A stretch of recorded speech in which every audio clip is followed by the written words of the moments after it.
Good afternoon, everybody. Uh, at least present students know me except Sanika. So today is our first class of 11th science. We will be covering maths 1, maths 2, bio, physics, and chemistry. If certain requests come from the students that they want to have coverage of English also, that also we will. Don't bother.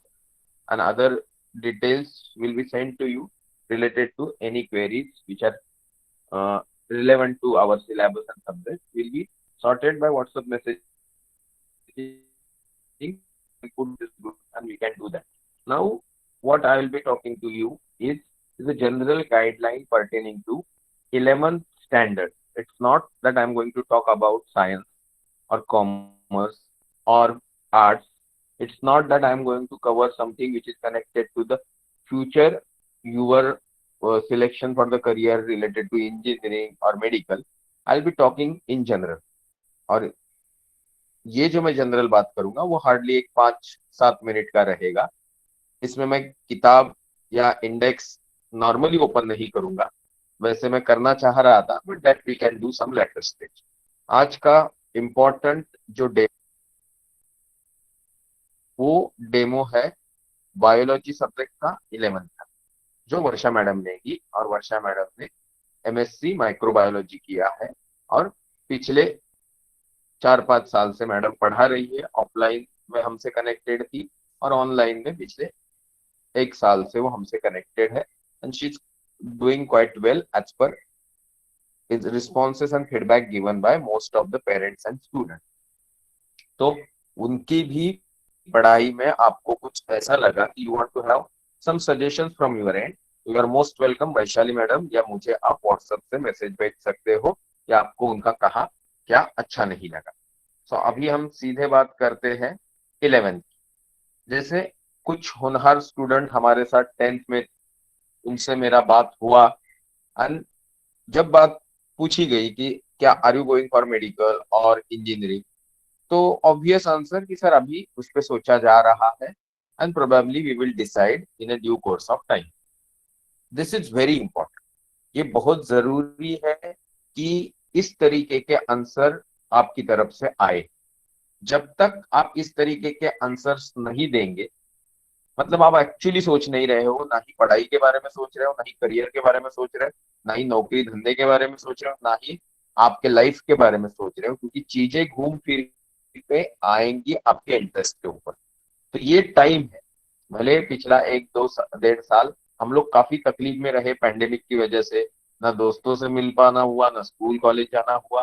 तो जो हमको एक जानकारी मिलती है, background information from teachers, from friends, कि तुम क्या करने वाले हो 10th के बाद, या सर टीचर बोलेंगे कि तुम्हारा इंटरेस्ट ये है तो तुमको ये करना चाहिए. ये सारी चीजें पिछले 1 साल आपने मिस की. जो अच्छे बच्चे हैं उन्होंने कहीं ना किसी टीचर से, किसी प्रोफेशनल से, पेरेंट्स के, फैमिली फ्रेंड्स के साथ डिस्कशन करके इस पे काफी सोचा होगा. जिन्होंने नहीं सोचा है उनको ये बताने के लिए ये क्लास है कि ये क्लास में भले ही आप साइंस के स्टूडेंट करके हो, बट जरूरी नहीं है कि आप हमारे साथ कंटिन्यू करो, या आपका बीच में ऐसा मन करे कि आर्ट्स जाना है तो डोंट, मतलब इस पे सोचने की जरूरत नहीं. क्लास आपको पढ़ाने के लिए है. अगर आप अच्छे से इसे इंजॉय कर रहे हैं, आपको समझ में आ रहा है, तो हमें भी अच्छा लगता है. But if you have some different preferences, जैसे कि आपको किसी को आर्ट्स में जाना है, किसी को कॉमर्स में जाना है, किसी को डिप्लोमा करना है, तो आप मेरे से सजेशन, एडवाइसेस या कंसल्टेशन फ्री ऑफ कॉस्ट कर सकते हो by just putting WhatsApp message कि सर मैं ये स्टूडेंट हूँ, आपसे इस तरीके से जानकारी सुनी थी, तो मैं थोड़ा आपके साथ इस टॉपिक पे मेरी जानकारी बढ़ाना चाहता हूँ. सो प्लीज अंडरस्टैंड दैट हम जब क्लास कंडक्ट कर रहे हैं और आप जब अच्छे स्टूडेंट के तौर पे हमारे साथ हो, तो यू हैव प्रिविलेज कि आप हमसे इस तरीके के डिस्कशन कर सकते हो. नाउ कमिंग टू, अगर हम ये साइंस का क्लास कंडक्ट कर रहे हैं तो आपको मालूम होगा कि नई शिक्षा नीति के तहत और पुराने जमाने से भी, 1 2 4 5 साल पहले से, बच्चों को 11th में सब्जेक्ट सिलेक्ट करने का अपना चॉइस दिया जाता है. आर्ट्स में भी मैथ्स है, कॉमर्स में भी मैथ्स है. तो मतलब मैथ्स नाम का सब्जेक्ट जो अपने यहाँ पढ़ाया जाएगा, फीस सब्जेक्ट वाइज ली जाएगी, घंटे जो अलॉट हुए होंगे वो भी सब्जेक्ट वाइज होंगे. तो मतलब एक एक सब्जेक्ट भी आप चूज कर सकते हैं कि सर नहीं मुझे यहाँ सिर्फ बायो ही पढ़ना है, सर मुझे यहाँ सिर्फ फिजिक्स ही पढ़ना है, सर मुझे यहाँ सिर्फ केमिस्ट्री पढ़ना है, नो प्रॉब्लम।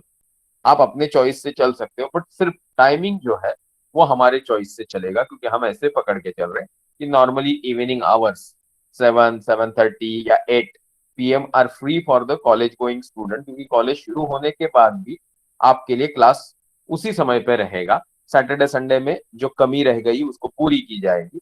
बट आपको ये दिमाग में पक्का फिक्स करना है कि ये समय आ गया जब आप अपना इंटरेस्ट के हिसाब से सब्जेक्ट और डिसिप्लिन, जिसको स्ट्रीम बोलते हैं, कॉमर्स स्ट्रीम की, आर्ट स्ट्रीम की, साइंस स्ट्रीम, ये चूज करें।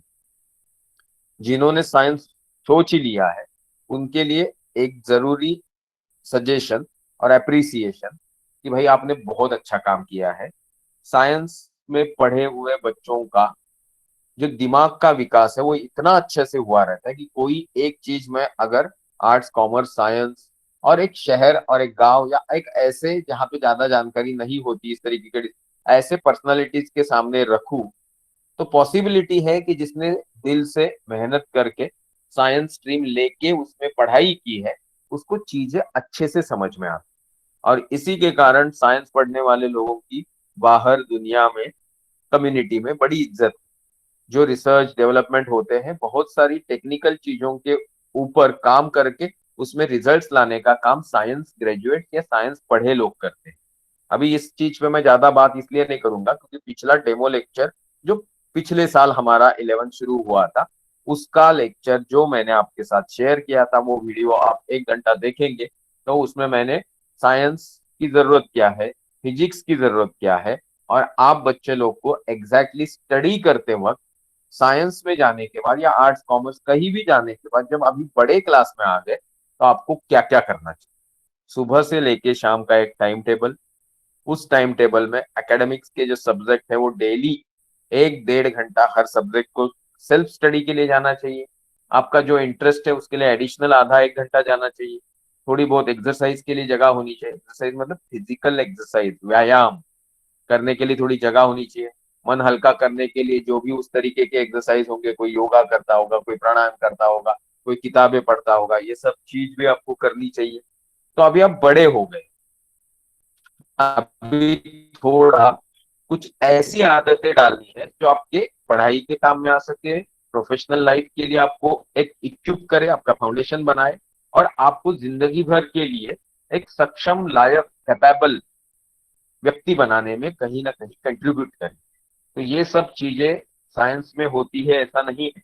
ये सब चीजें पढ़ाई लिखाई करने वाले आदमी के लिए, बहुत इंसान के लिए बहुत आसान है, क्योंकि आजकल मार्केट में, इंटरनेट पे पढ़ने के सोर्स बहुत सारे हैं। आपको जो अभी साल भर हम पढ़ाने वाले हैं वो किताबें फ्री है क्योंकि फ्री डाउनलोड है।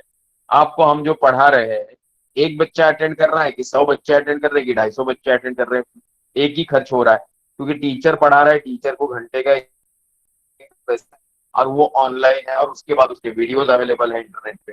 तो प्लीज प्लीज अपना क्लास आप करेंगे भी ये ऐसे ऑनलाइन का, तो भी अगर आपको कोई कॉन्सेप्ट समझना है तो आप इंटरनेट पे, यूट्यूब पे वो अच्छे से समझ लीजिए।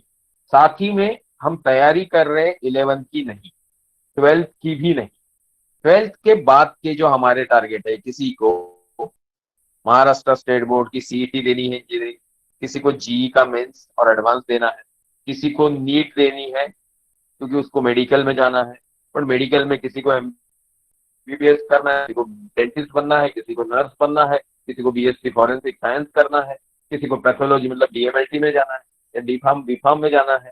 तो यहाँ किसी को बीएससी न्यूरो साइंस भी करना हो सकता है, ये नए विकल्प है।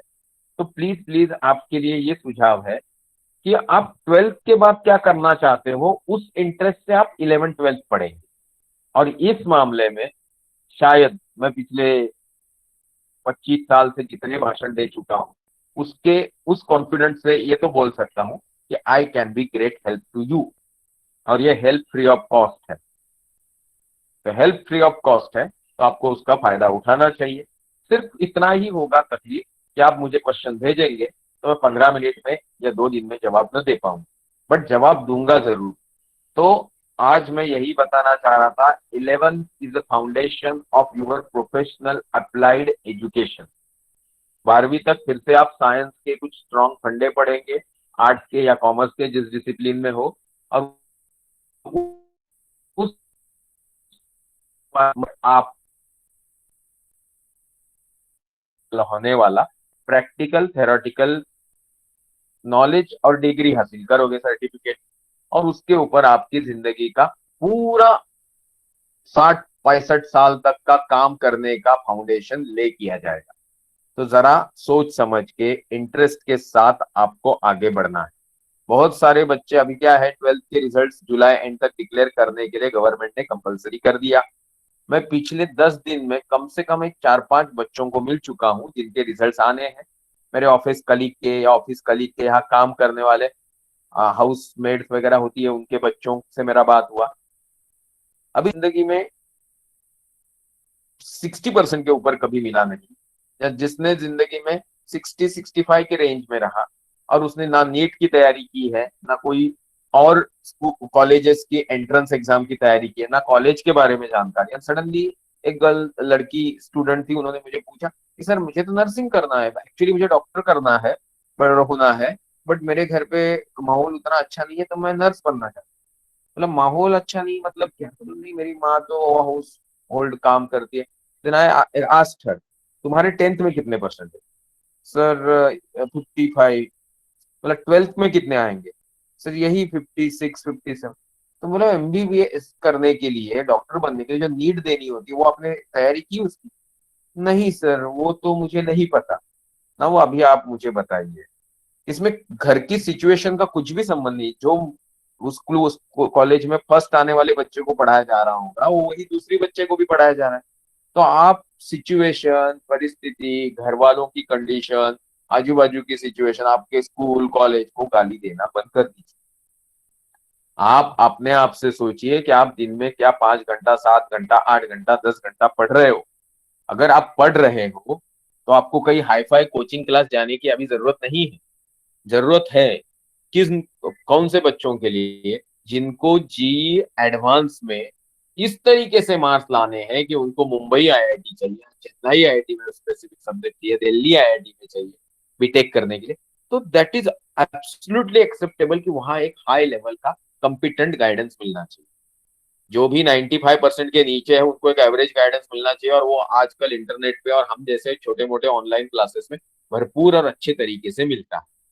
So when you are taking admission to our class, don't forget that it is 50 to 60% contribution from your end, 30-35% contribution from the teacher's end, and 5% guidance from the core personality or core guidance, expert opinion and suggestion, which can be contributed by me. तो ये मार्गदर्शन के साथ कि 11th किस तरीके से, 11th का और 12th का, 11th और 12th एक फाउंडेशन है आपकी जिंदगी का, तो आपको किस तरीके से पढ़ना चाहिए। आगे 30 तारीख तक हम हफ्ते में 2 या 3 दिन आधा घंटा ही 11th का लेक्चर्स लेंगे। यहाँ पे अभी भैरवी, लावण्या, सानिका और विद्या प्रेजेंट है। उनमें से कुछ लोग 4 बजे के बाद ज्वाइन किए। अनएक्सेप्टेबल है, शेड्यूल यही रहेगा 4 से 4:30 का, और 4 से 4:30 के अलावा टाइम शेड्यूल चेंज हो रहा है, तो आप बच्चे वाकिफ है कैसे हम लोग आपको इंटीमेट करते हैं। आज 15 मिनट वर्षा मैडम बायोलॉजी लेंगी। अगली क्लास मैडम कंटिन्यू करना चाहती तो एक आधे घंटे की उनकी ही होगी मंडे ट्यूसडे में, और वेनसडे थर्सडे फ्राइडे, इन 3-5 दिनों में एक हफ्ते में 2 या 3 क्लास ही होंगी आधा आधा घंटे की। क्योंकि हम नहीं चाहते कि जब हम जुलाई के लास्ट वीक में क्लास शुरू करें एक्चुअल, तो आपको फिर से वो सब रिवाइज करना पड़े। तो थोड़ा स्लो चलेंगे जब तक पूरी तरीके से क्लास शुरू नहीं होती, तकरीबन 20-25 जुलाई तक, तब तक आपसे फीस मांगी नहीं जाएगी। उल्टा मैं आप सबको एक रिक्वेस्ट करता हूं, सब लोगों को जो अभी हमारा 10th का क्लास चल रहा है उसमें 100% अटेंडेंस दिखानी है फ्री ऑफ कॉस्ट। क्योंकि गलती से 11th की सीईटी देनी पड़ी, जो देनी ही पड़ेगी ऐसा लग रहा है, तो आपका 10th का प्रिपरेशन अच्छा होना चाहिए। तो 10th के क्लास आप सब बच्चों को फ्री है। 11th का क्लास का फीस आपको 25 जुलाई के बाद बोलना है, और तब तक सिंसियरली प्लीज प्रेजेंट रहना है। क्या आपने 11th का डेमो क्लास ज्वाइन कर लिया है? जरा चैट बॉक्स में, मतलब ग्रुप, जैसे लावण्य, भैरवी, आप डेमो क्लास के व्हाट्सएप ग्रुप में बॉक्स में लिखिए यस और नो। चलो, एक है लावण्य जी, आप है, ओके। तो आप लोग अगर उसमें आ गए हो तो अभी वहां पे लिंक भेजा जाएगा और आप उसको देख के क्लास अटेंड करना है। तो coordinating agency will be as usual Vaishali madam, और दूसरा आपके लिए बहुत ही अच्छी हेल्प मैं आपको दे रहा हूँ, दैट इज वर्षा मैडम। तो आज आपकी मैडम से एक 15 मिनट की बात होगी। Even madam want to continue for another 5 minutes or so, she can continue, but please understand till 25th we will have lectures of half an hour पर week 2 to 3। So this is, आज का भूल जाइए, अगला एक week, उसके बाद वाला और तीसरा एक वीक जो 18 से 24 का है, ये 3 वीक में हम कम से कम 6 से 8 लेक्चर लेंगे आधे आधे घंटे के, और 25 पे हम 11 का क्लास जोर शुरू से शुरू कर देंगे। अभी Varsha madam, over to you, please continue. Thank you so much and sorry for taking your 15 minutes। Okay.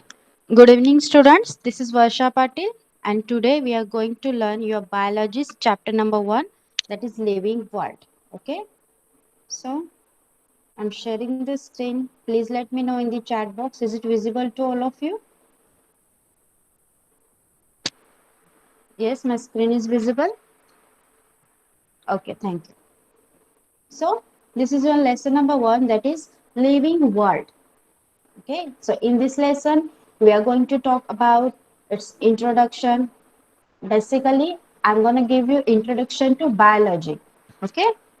This is a new subject to you. So I'm going to introduce you all with biology. Then in this lesson, we are going to learn about characteristics of life, then diversity in life, binomial nomenclature, and need of nomenclature, and taxonomy.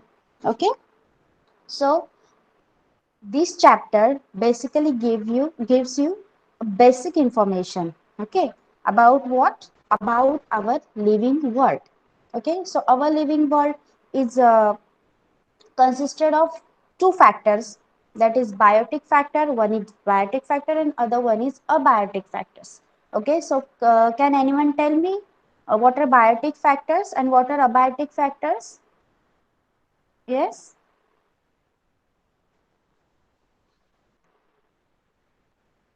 Yes. So biotic factors are the living ones.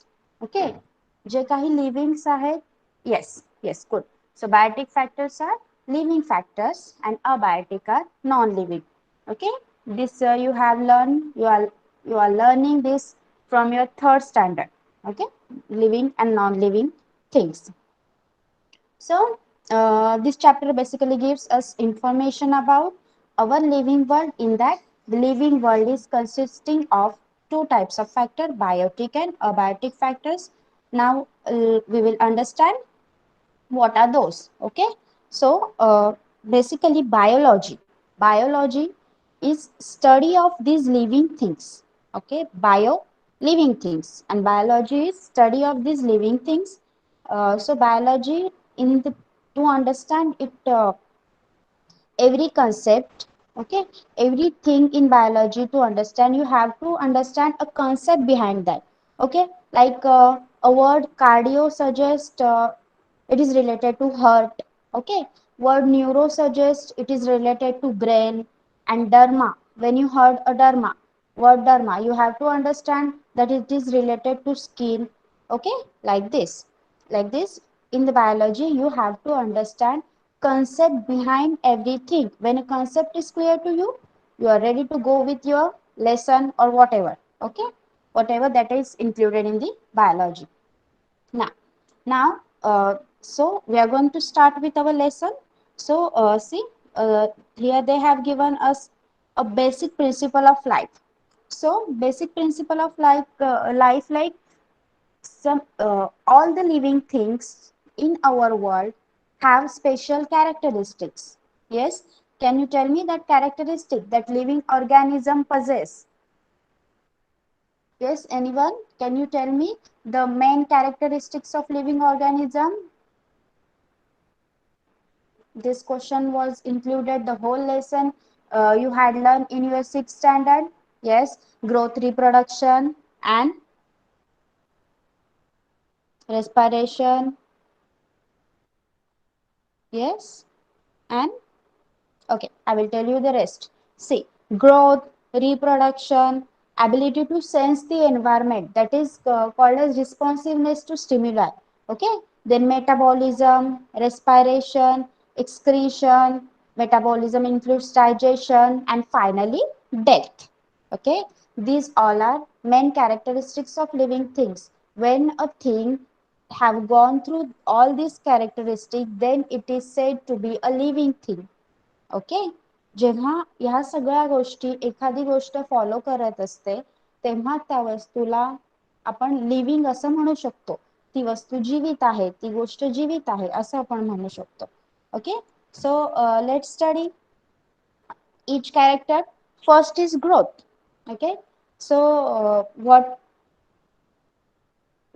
can you tell me about growth uh, with respect to us human? Yes, anyone? How growth is related to us, at which age till which age we can grow? Yes, human beings can grow till which age? कोणत्या वयापर्यंत आपली वाढ होत राहते? Yes, anyone?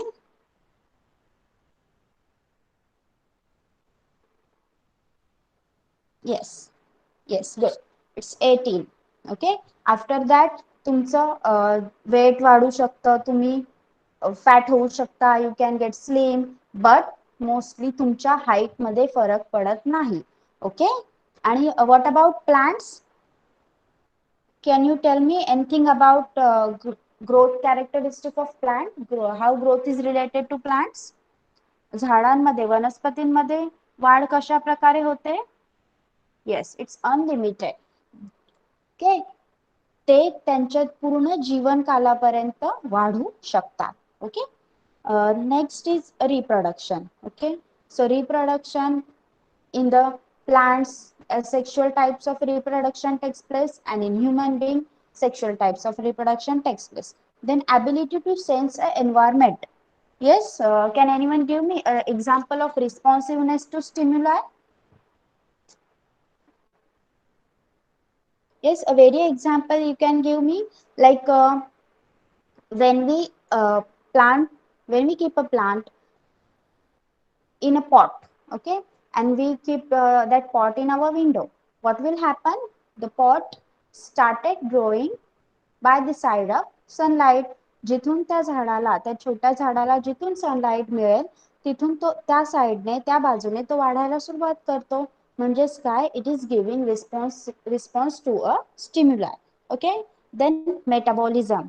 Metabolism is very important process because we all require energy to do work or whatever thing we want to do.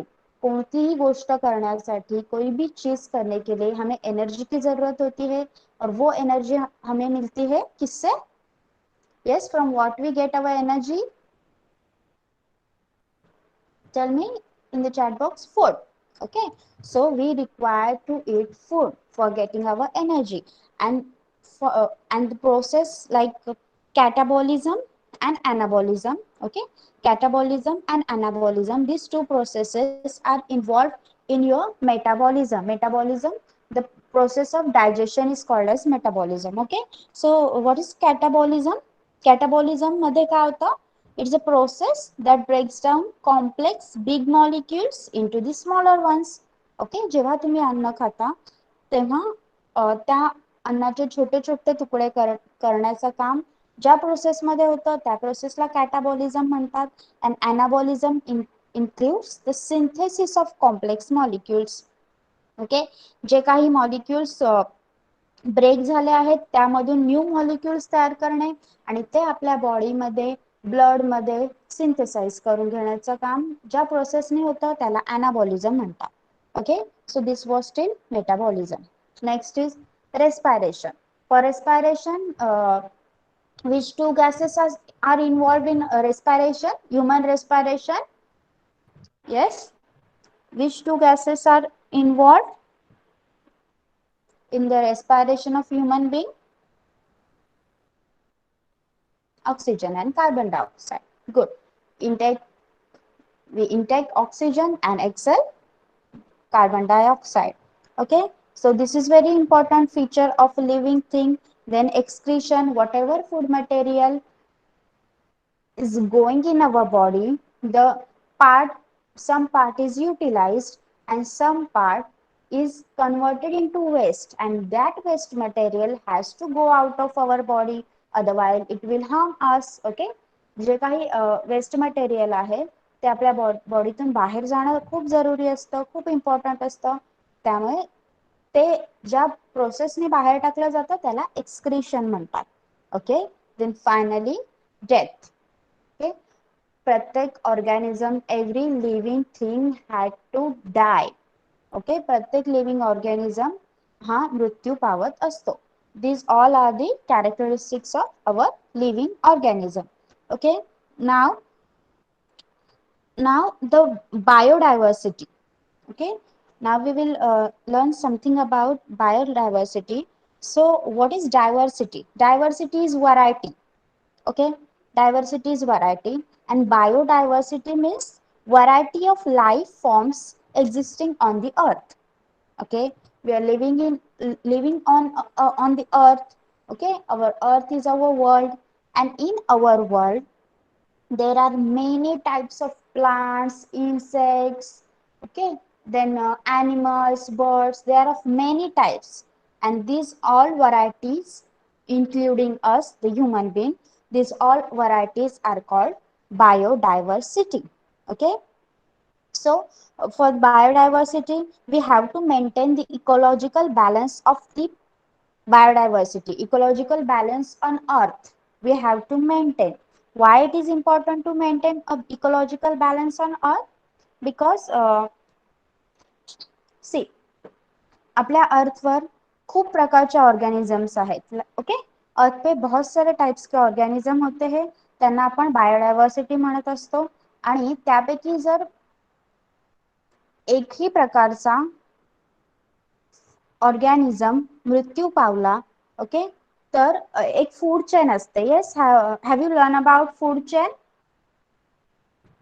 Tell me, have you learn about food chain? Yes, so you all know about food chain. Okay, so in the food chain what we have learned, that every organism is dependent on other for their food. Okay, so why we have to maintain the ecological balance? How the ecological balance of biodiversity get maintained? See, जर एकाच प्रकारचे organism सगळीकडेच राहिले आणि बाकीचे जर maroon गेले तर त्या दुसऱ्या ऑर्गॅनिझमला खाण्यासाठी काय राहणार?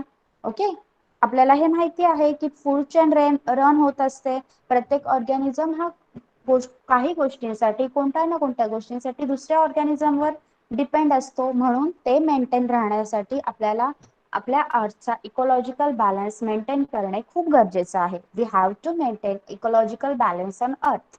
Next point related to biodiversity is preventing species extinction.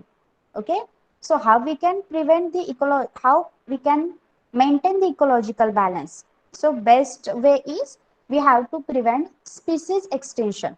Okay, to preserve our biodiversity we have to prevent species extinction. So what is species extinction? तर बघा, काही प्रजाती आपल्या पृथ्वीवरून नाहीशा होत आहेत. मग त्या प्राण्यांच्या असू देत, पक्ष्यांच्या असू देत किंवा वनस्पतींच्या असू देत. as a human being we all are selfish. Yes, you agree with me? As a human being we all are selfish. आपण खूप सेल्फिश आहोत. आपण प्रत्येक गोष्टीसाठी सगळ्यावर डिपेंड असतो आणि आपण त्या सगळ्या गोष्टींचा वापर करून घेतो. आपल्या एन्व्हायरमेंट मध्ये जेवढ्या गोष्टी आहेत, लहान मुलाला जरी तुम्ही विचारलं तरी तो आणि लहान मुलाला तुम्ही विचारलं की तुला झाडापासून काय मिळतं, तरी तो सगळ्या पार्टचा उपयोग तुम्हाला सांगू शकतो की मला फळ खायला मिळतं, मला झाडाखाली सावली मिळते, ओके, फुलं मिळतात, everything. He can tell you everything. So as a human being, we are very selfish and we know how to use everything of our environment, that everything that are available in our environment. आपल्या environment मध्ये जेवढ्या गोष्टी available आहेत त्या सगळ्यांचा वापर कसा करून घ्यायचा हे आपल्याला माहिती आहे. पण मग त्या गोष्टी प्रिझर्व सुद्धा करायला पाहिजेत की नाही. सी बघा, आपण काय केलं, आंबा खायला आवडतो म्हणून आंब्याची झाडं सगळीकडे लावली. आंब्याचं झाड तोडायला नको, इथे आपल्या घराजवळ आंब्याचं झाड लावूया असा विचार केला. गाय आपल्याला दूध देते, हा मग गायीला मारायचं नाही, मग ती गाय प्रिझर्व करायला शिकलो. जंगलाचा राजा लायन लायन सिंह आपल्याला आवडतो बघायला. मग हा मग आपण त्याला जंगलामध्ये पाहायला जातो, सफारी साठी पैसे भरून, देन झू मध्ये पाहायला जातो, तिथलं तिकीट काढतो का, कारण तो बघायला आपल्याला आवडतो. मग बाकीच्यांनी काय केलंय, येस, आपण या सगळ्यांचा उपयोग आपल्याला होतोय म्हणून त्यांना आपण वाचवतोय. ये सब जो जानवर है, जो यूजफुल है, हमें पसंद है, जो फ्रूट्स है, पेड़ है, जो हमें यूजफुल है, उनको हमने बचाया है. What about the others? Yes, see, like every every living thing in our world is important. Okay, प्रत्येक गोष्ट इम्पॉर्टंट आहे म्हणून त्या गोष्टींना सुद्धा एक्सटेंड होण्यापासून वाचवलं पाहिजे. therefore preventing a species extinction is a best way to preserve our biodiversity. okay, see, like a simple example I can give you. आपल्या एक बिल्डिंग बांधतोय आपण आणि ती बिल्डिंग पूर्ण झाल्यानंतर आपण बेसमेंट मधून विटा काढायला सुरुवात केली. त्या बेसला हलवायला सुरुवात केली, विटा काढायला सुरुवात केली, तर थोड्या दिवसांनी ती बिल्डिंग सुद्धा खाली पडणार आहे की नाही. येस, लाईक दिस ओनली, जर आपण जी इकोलॉजिकल जी फूड चेन आहे तिला जर डिस्टर्ब केलं तर पूर्ण सगळ्या वर्ल्डवर त्याचा इफेक्ट होऊ शकतो. So we have to preserve our biodiversity. okay, so I think we are going to stop over here. In next lecture we are going to learn about nomenclature and identification of plants and taxonomy, the process how scientists have given uh, each uh, each living thing a name. okay, I will give you one example before leaving. see, बघा, सगळीकडे आपण एक example घेतलं की आपण ऑनियनला कांदा म्हणतो, बरोबर. हिंदीमध्ये कांदा, प्याज, कांदा कहा जाता है. येस, पण आपण एखाद्या वेगळ्या कंट्रीमध्ये गेलो, तिथे त्या लोकांना ऑनियन पण कळत नाही आणि कांदा पण कळत नाही, प्याज पण कळत नाही. मग अशा ठिकाणी तुम्हाला पाहिजे असलेली वस्तू कशी मिळणार. तुम्हाला जर कांदा पाहिजे आणि तुम्ही एका डिफरंट कंट्रीमध्ये गेलात, आपला इंडिया सोडून, आणि त्या लोकांना दे डोंट नो ऑनियन, कांदा, प्याज हे तिन्ही वर्ड त्यांना माहितीच नाही. तर त्यासाठी सगळीकडे इन द होल वर्ल्ड एखाद्या वस्तूला एकच नाव दिलं गेलं आहे जे सगळ्या जगाला माहिती पाहिजे, and that name is called as scientific name. आणि ते सायंटिफिक नेम एखाद्या वस्तूला ज्या पद्धतीने देतात, ज्या सिस्टीम मध्ये दिलं जातं, a system which is use to give scientific name to a living thing is called as nomenclature. okay, nomenclature, and for that nomenclature identification is very important. गोष्ट आयडेंटिफाय करता आली तरच आपण त्या गोष्टीला नाव देऊ शकतो. म्हणून नॉमनक्लेचर एका बेसिक फंडामेंटल वर डिपेंडेंट आहे, identification. Okay, understood till here? yes, tell me, do you all have understood whatever I have taught you? okay, anyone has any doubt?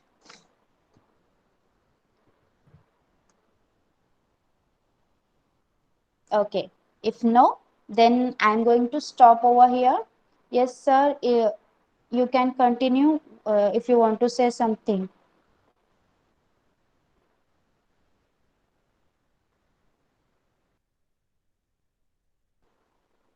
Okay, I think sir is not here. It's okay. So students, if you don't have any doubt or you have understood whatever I have taught you today, you can leave the class. Before leaving, I'm going to tell you that we will continue our next lecture with nomenclature and identification system. Okay, so bye bye. You all can leave the class now.